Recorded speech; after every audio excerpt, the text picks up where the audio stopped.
Rajat at some point in his career wanted to have what Rajaratnam had, and it was the billions. You know, one of the central protagonists of the book is, of course, Rajat Gupta, and here was me, someone of the community, writing a book that was going to shine a spotlight, if you will, on his missteps.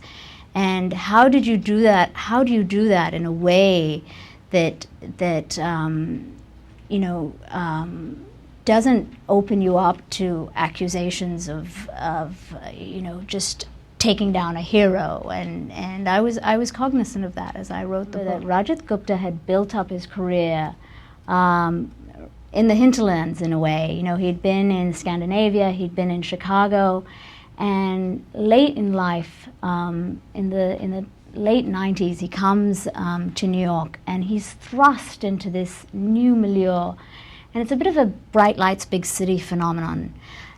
He's suddenly mingling with Henry Kravis and Hank Paulson, and I think he in some way looked at his 30-year career as a McKinsey salaryman and said, what do I have to show for it? And it's very interesting, all of the descent, if you will, happens after he steps down from the helm of McKinsey.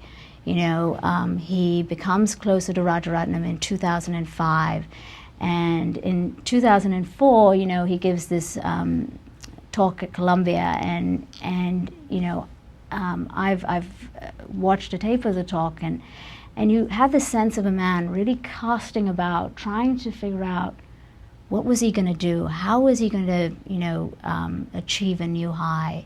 And I think he was really struggling for a while. I remember when I started writing this book, I was at a gala, and a prominent Indian American who heads a bank came up to me and he said, Anita, why this book?